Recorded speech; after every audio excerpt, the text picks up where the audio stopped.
பாருங்கள். இப்போ பட்டரில் தான் தோசை வந்துட்டு வேகுது. அடை தோசை இன்றைக்கி. அதனால் பட்டர் வந்து சென்டரில் போட்டு இங்கே பாருங்கள் எவ்வளோ ஃபுல்லாக பட்டர் தான் இது ஃபுல்லாக. நம்ம சென்டரில் போட்டோம்னா அவங்களே எப்படியும் ஓரத்துக்கு போய்க்குவாங்க இந்த கல்லில். இல்லைன்னா இந்த இடத்துல வந்து வலிவாங்க, வேஸ்ட் ஆகுது. அதனால் பெரிய கல்லுங்கிறதுனால சென்டரில் ஊற்றி இது மாதிரி தான் போடணும். அடை தோசைங்கிறனால கொஞ்சம் மொத்தமாக போட்டுக்கலாம். இது ரேஷியோ என்னென்னு கேட்டிங்கன்னா 4 டம்ளர் ரைஸு, 1 டம்ளர் வெளியே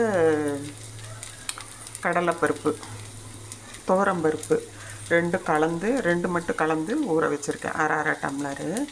அதில் வந்து கூட சேர்த்தது வந்துட்டு கருவேப்பிலை, கைப்பிடி அளவுக்கு கருவேப்பிலை போட்டு பெருங்காயம் போட்டு அரைச்சி வச்சாச்சு. இந்த வாட்டி சீரகம் போடலை. சில சமயம் சீரகம் போட்டு சீரகம் ஃப்ளேவரில் செய்வோம், சீரகம் பெப்பர் போட்டு. இந்த தடவை பெருங்காயம் ஜாஸ்தியாக போட்டிருக்கு. கருவேப்பிலை வந்து நல்ல கைப்பிடி அளவுக்கு அதிகமாகவே இருக்கும், நிறைய கருவேப்பிலை. மல்லித்தலை, அதுக்கப்புறம் வெங்காயம் சாப்பரில் போட்டு நேற்று நைட்டு போட்டு வச்சேன்.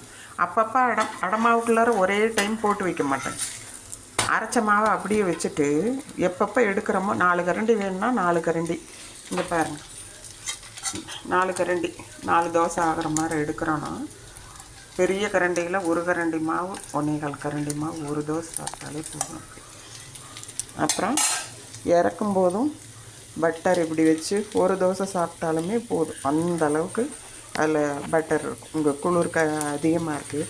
ஒரு வாரம் கடலை எண்ணெய் யூஸ் பண்ணுறோம், ஒரு சிலதுக்கு தேங்காய் எண்ணெய், எல்லா எண்ணெயுமே கலந்து தான் யூஸ் பண்ணோம். சரியா? இருங்க, எடுத்து பிளேட்டில் போட்டு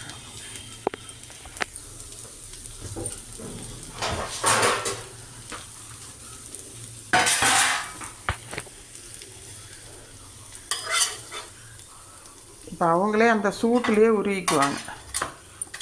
உருகிக்குவாங்க. அதனால் நம்ம வந்துட்டு தனியாக எதுவும் பண்ண தேவையில்லை.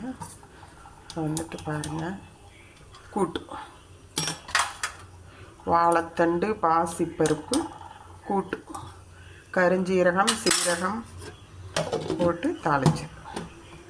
ஓகேவா? இதுதான் இன்றைக்கி டிஃபன் பாக்ஸுக்கு மார்னிங் சாப்பிட்றதுக்கு.